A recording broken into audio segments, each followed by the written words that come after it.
Dr. T.V. Geeta, Professor, Department of Computer Science, College of Engineering, Guindy, Anna University. Her special interest, Artificial Intelligence and Natural Language. She has published more than 143 articles in national and international journals. She has guided around 7 PhD students. She has got Young Scientist Award from Government of Tamil Nadu in the year 2000, Chief Minister's Special Mention Award in the year 2002, and Woman of Excellence by Rotary Club in the year 2003.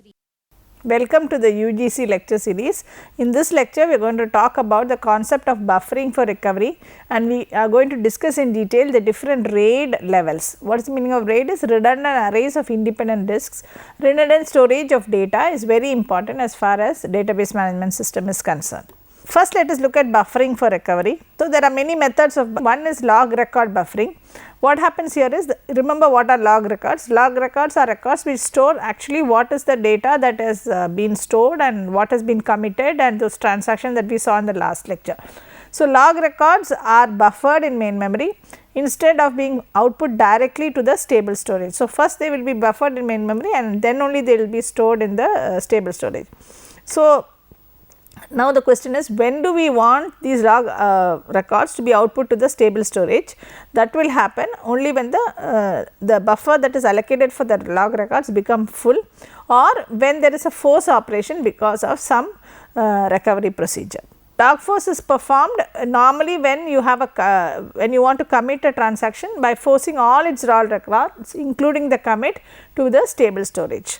Several log records can thus be output using a single output command, and this can be done using a IO cost. So, the advantage of using the buffer is, instead of outputting it each time to the stable storage, we are going to output it only when it is necessary, or because of commit operation, or because the buffer becomes full.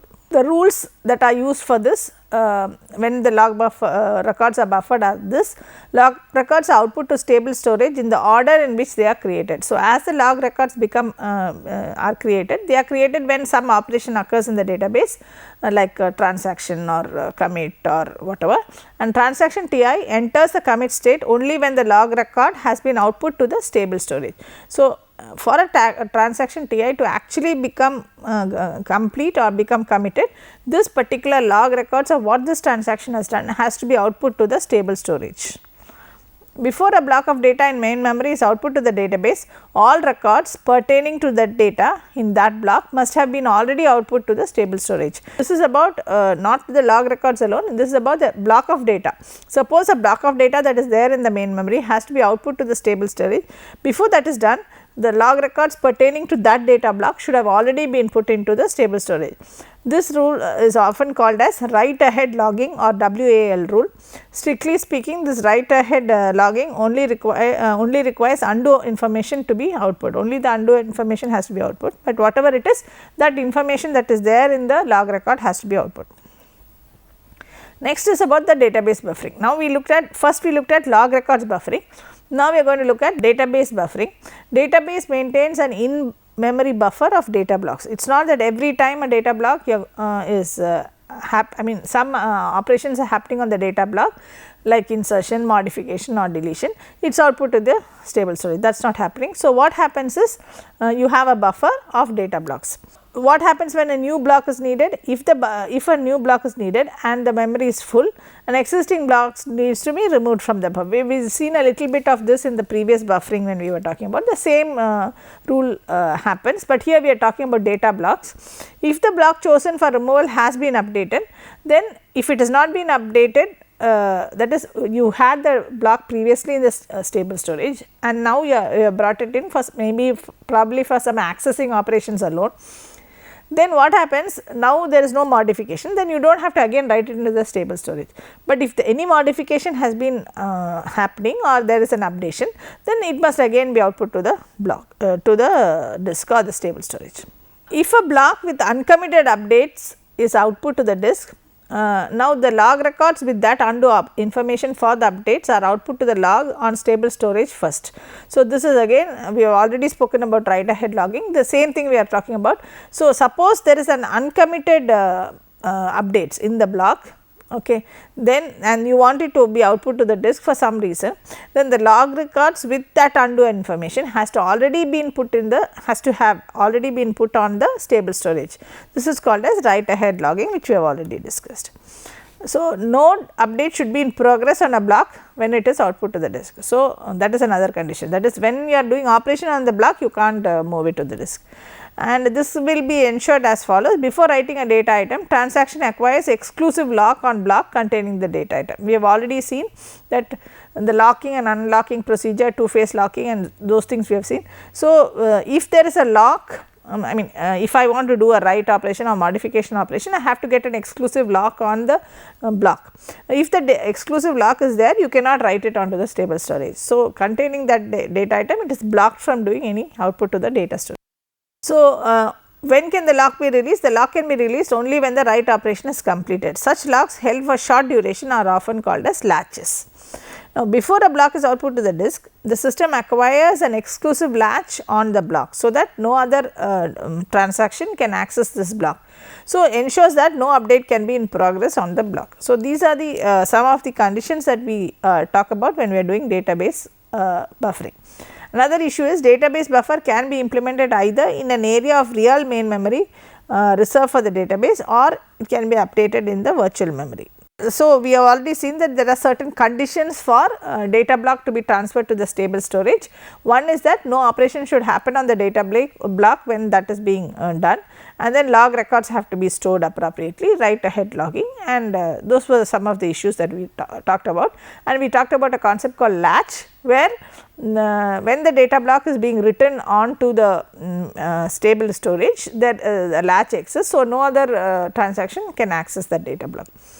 Now, again this buffer that we are talking about could, which we want to write or whatever which is there, it can be in main memory or virtual memory.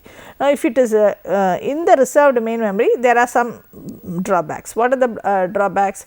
Memory is partitioned beforehand between database buffer and applications, limiting flexibility. So, there is a little bit of less flexibility if you want the main memory to be used. And needs may change, and although the operating system knows best how memory should be divided up at any time, it cannot change the partitioning of the memory. Maybe how it is divided can be changed, but the partitioning of the memory cannot be changed. So, this is so that means flexibility is less if we use main memory.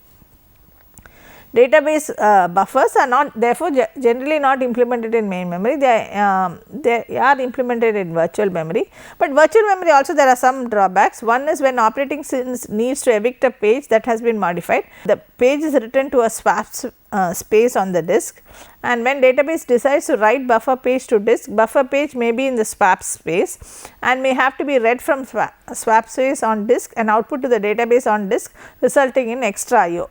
This is known as the dual paging problem. Let us just again discuss what this is. We are talking about when virtual memory has been used as a for storing the buffer that we are going to use in the recovery procedure. Now, remember an operating system is also operating on the system. So, when the operating system needs to evict a page, okay, that has been modified, then that page is put in what is called as a swap space on disk. So, this is a sort of small space on the disk. Now, when a database decides to write the buffer page to the disk, the buffer page may not actually be present in the main memory or in the virtual memory, but it may be present in the swap space. What will happen then? You have to read that buffer from the swap space and then write it again back, which is in the disk, and write it again back to a space in the disk. So, which means it is extra IO, both are on disk, and this type of problem is called as dual paging problem. So, ideally when the OS needs to evict a page from the buffer, it should pass control to the database, which in turn should output. So, that is what it should do. It should not do that swap space. So, it should pass the control when it wants to evict a page, it should pass the control of the page of the data block, it should pass control to the database. And what should the database do? The database should output the page to the database instead of to swap space, making sure to output log records first if it is modified. So, instead of putting it into what is called a swap space that operating system does, the database can at that point of time itself put it back, output the page to the database including the log records if it has been modified, and from in doing it this way it will release the page from the buffer for the OS to use. In this way you can avoid this dual paging problem, but common operating systems do not support such functionality. So, what we are trying to do is we are trying to take the control from the operating system. When the buffer is there in the operating system, virtual memory controlled by the operating system, when there is a need to evict the page, what the operating system will evict it into a disk into what is called a swap space. Okay. But that cannot be accessed by the database. Now, what happens when the database wants to put this data block back onto the from the virtual memory, which it thinks is the virtual memory, to the disk, it has to take it from the swap space which is in the disk and then again put it back into the disk. So, that is why we call it as dual paging problem. One way of solving this, as we already discussed, is that this control, that is when the operating system knows that it wants to evict a page, it does not do it on its own, it tells the database. So, what the database will do is it will do its normal swapping operation or outputting operation by having the appropriate log records, I mean outputting the log records. So, in this way dual paging can be avoided, but the problem is most OS does not allow this type of functionality its functionality to be passed to the database management system. Now, let us look at failure with loss of non-volatile storage.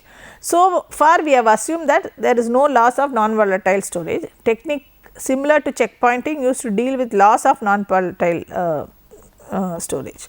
So, periodically dump the entire content of the database to the stable storage. We have assumed that whatever is there in the main memory in the non-volatile storage is safe, but that is not true. So, there is a need to periodically dump the entire content of the database to stable storage. So, to recover from disk failure, what you do is you restore the database from most recent dump, consult the log and redo all the transactions that committed after the dump. So, you have to periodically do a dump operation, but the problem is you have to recover from that when there is a non-volatile storage failure or disk failure. So, what you do, you have to restore the data from the most common dump, but when you restore the data you have to go back to the state the database was before. So, you consult the log and redo all the transaction that has committed after the dump. So, it can be extended to allow transaction to be active during dump, known as fuzzy dump or online dump with so this is a fuzzy checkpointing which we will look at later. So, what we are trying to tell here is when you are doing a dump, so normally the database stops all other operations, but we can extend the this handling such that it allows transaction to be active even during the dump procedure, and this method of doing thing is called as fuzzy dump or online dump, that is transactions going on when this dump is happening, and this is done using something called fuzzy checkpointing, which we will discuss later. So, now let us look at the next very important concept in database management system, which are called as RAID levels. So, in RAID levels, what are RAID? RAID is, as we know in database, we have to ensure that data is consistent, and remember consistent, and it has to be dependable, and so there is obviously there is a need to store redundant data. Another need for this is you are going to keep on operating with large amounts of data. So, you have to talk about memory and disk storage, and so how these are managed, all this is done by what is called as RAID, I mean or defined by what is called as RAID level, and RAID is nothing but redundant arrays of independent disks. So, you have disks that are independent. So, what we want to do is a disk organization technique that manages a large number of disks. So, what we are having is a large number of disks, and we want to talk about some disk organization techniques, and it will provide though you have multiple disks, it will provide a single view of the disk as though it was a single disk. So, the issue is you get high capacity and high speed by using multiple disks in parallel, and high reliability by storing data redundantly, so that data can be recovered even if a disk fails. So, basically why are we doing this? We are doing this to do two things, because we are doing parallel disks are operating, I mean multiple disks are operating in parallel, you get high capacity as well as high speed, that is one aspect. The other aspect is reliability. So, you are storing the data redundantly, so that even if a disk fails, you are still having the data in another disk. There are some other problems with this of consistency and all, which we will be discussing later. The chance that some disk out of a set of n disks will fail is much higher than the chance that a specific single disk will fail. Okay, the chance that it will fail, a system with 100 disks, each with mean time to failure, which we have discussed is 100,000 hours, approximately 11 years, we will have a system MTTF of 1000 hours, approximately 41 days, because the number of disks are much more. We have two aspects, as I told you, reliability and redundancy. Redundancy, what we are going to do is we are going to store extra information that can be used to rebuild information if it is lost in a disk failure. This is what we are going to do. So, there are different aspects to this. We are going to look at these aspects as we go along. So, first aspect that we are going to talk about is mirroring. So, mirroring or shadowing. So, here what we do is we as the name indicates, we are going to duplicate every disk. So, a logical disk is actually two physical disks. So, we will discuss these type of how redundancy and reliability are handled as after the break. So, now let us take a small break.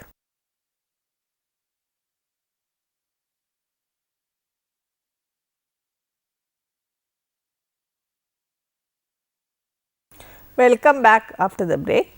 Now, we were talking about RAID levels and we were talking about how this method of having a redundant array of disks would help in improving reliability and redundancy. So, the first concept associated with the redundancy and reliability is mirroring. So, what is mirroring? You duplicate every disk. So, logical disk actually consists of two physical disks, and when you are doing a write operation, you carry out the write operation in both the disks simultaneously. When you are doing a read operation, you can do a read operation from one of the two disks, it does not matter. Now, what happens if one disk in the pair fails, data is still available in the other disk. Data loss would occur only if a disk fails and its mirror disks also fails before the system is repaired. Only if both the disks fail, you will have a complete data loss, otherwise you would not lose the data. So, this is how you ensure redundancy. Now, the probability of combined event, that is both the disks failing, is very low. Now, except for dependent failure modes such as fire or building collapse or electrical power surges, at that point of time there is chance of both the disks failing. So, the mean time to data loss depends on mean time to failure and mean time to repair. So, it depends on two things: how much of time you take, how much of time you take to have a data loss is dependent upon two things. One is the how much mean time to failure, how often does it fail, and how much time is taken, mean time taken for repairing that failure. So, these are two issues that you talk about. Mainly we are concerned with mean time to data loss. Now, you can improve the performance. One way is to have redundancy, the other way is improve in performance via parallelism. They may improve reliability via redundancy. We are trying to improve the performance via parallelism. So, there are two main goals of parallelism in a disk system. So, you load balance multiple small accesses to increase throughput. Instead of having a single large access, you have multiple small access, in which in this way you will increase the throughput. And what you do when in the case of large accesses, parallelize it so that the response time is reduced. So, this is improve the transfer rate by stripping data across multiple disks. So, instead of using a single disk and trying to get the data from that disk, you transfer rate may be increased by stripping the data across different disks, so that each data takes less time than having it in a single disk. There are two types of splitting. One is called as bit level stripping. Here what you do is you split the bits of each byte across multiple disks, not used much anymore. That is what you have is, suppose you have 8 bits then for a byte, and then each bit is stored in different disks. So, maybe the first bit in the first disk, second in the, assuming you have 8. If you have 4, then you will do 1 and 2, 1 and maybe 4, 2 and 1, 2, 3, 4, 5, 6, 7, 8 like that. But the problem is that the seek and access time is worse than for a single disk, though you have multiple disks. So, it is not used anymore. Then you have the next one, which is called as block level stripping. So, suppose you have n disks, block I of a file goes to disk I mod n plus 1. So, suppose you have n disks and each block of a file will go to different disks, that is decided by I mod n. So, suppose you have 10 disks, let us say, and you have the 5th block of a file will go into I mod n. So, that is 5 mod 10, which is the block the disk number where this is going to be stored plus 1. So, requests for different blocks can run in parallel if the blocks reside in different disks. So, a request for a long sequence of blocks can utilize all the disks in parallel. Of course, if you do not have a long sequence of blocks, then this cannot be done.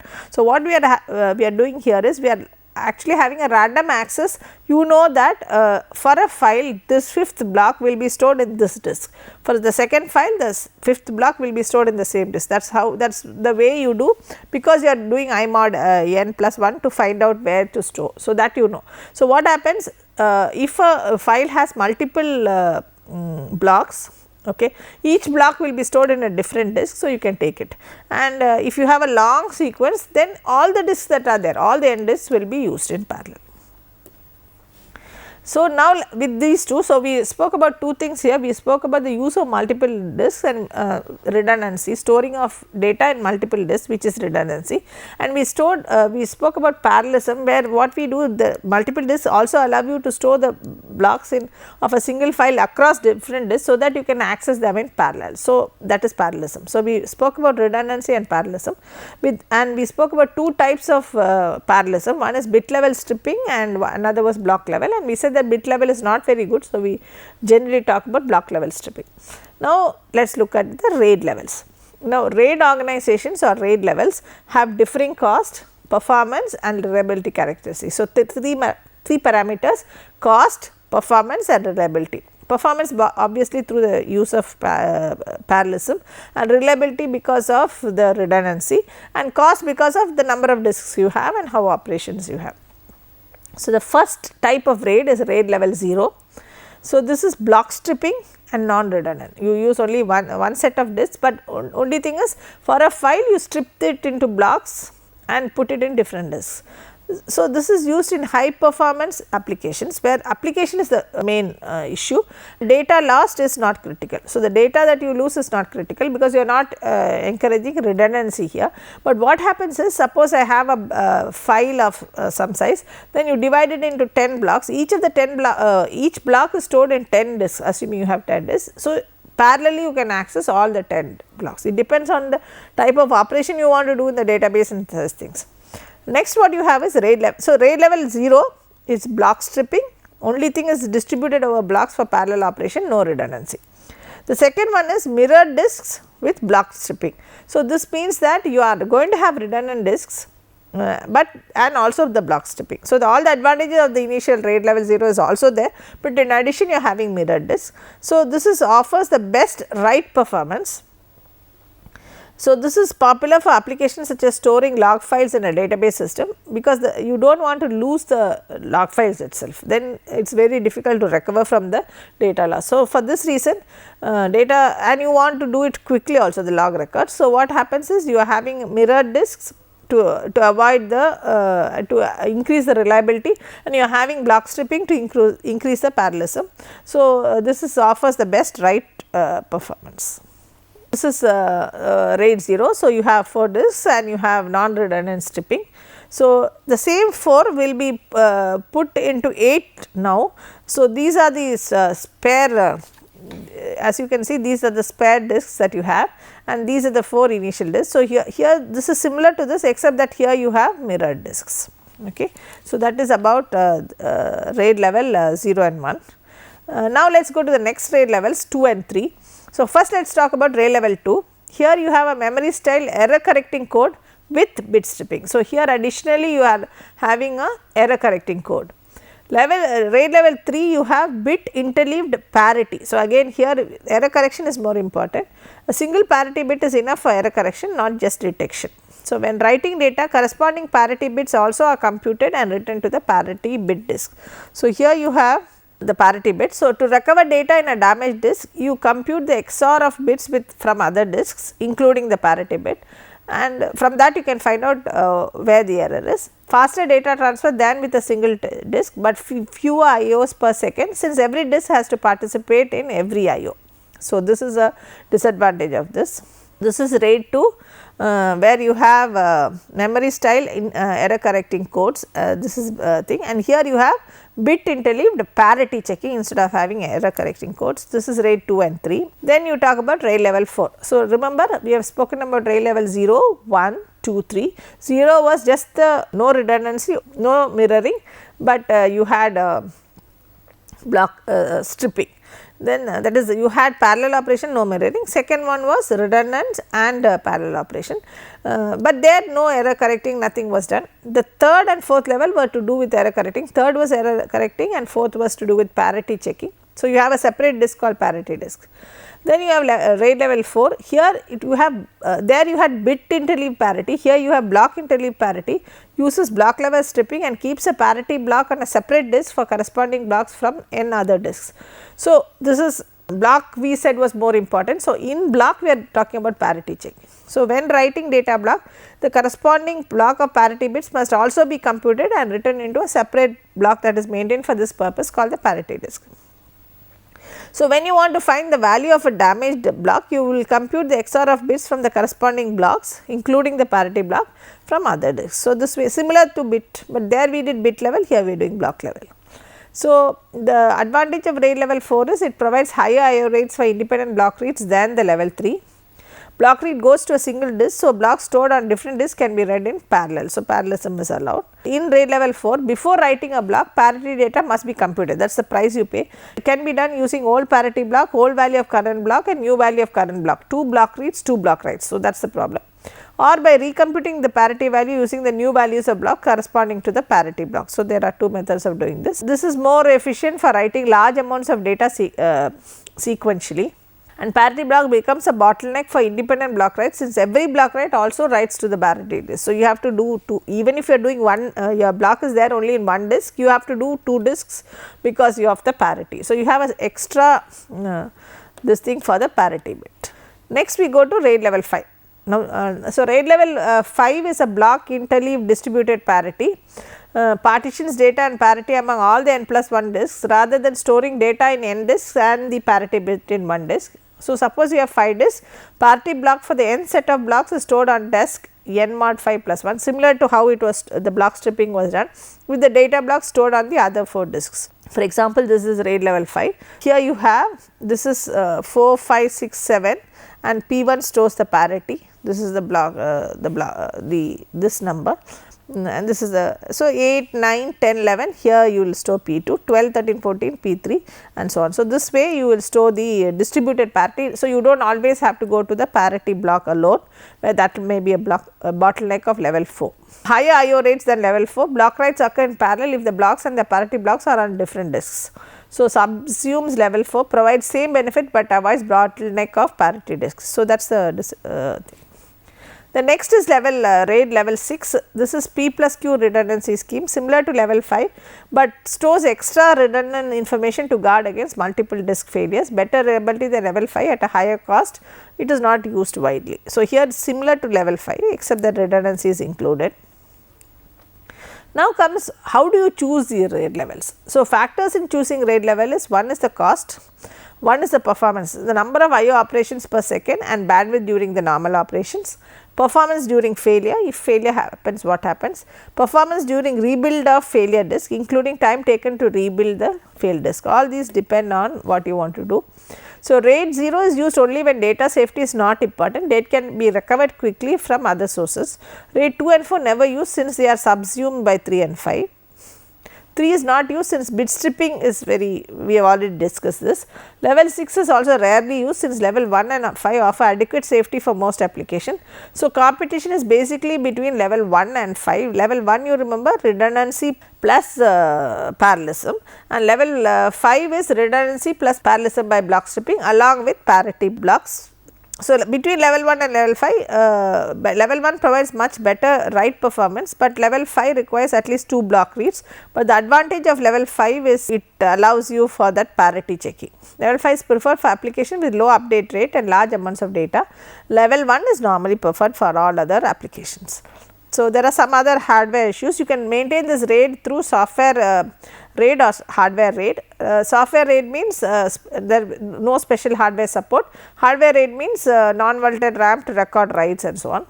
So, that is the issue. Sometimes they use NVRAM also. So, hot swapping is another place. Replacement does while the system is running without power down, supported by some hardware RAID system. This is very important, and many system maintain spare disks which are kept online and uses replacements. So, this is another issue that comes. So, many hardware RAID system ensure that a single point of failure will not stop the functioning of the system by using redundant power supplies and battery backup and multiple controllers.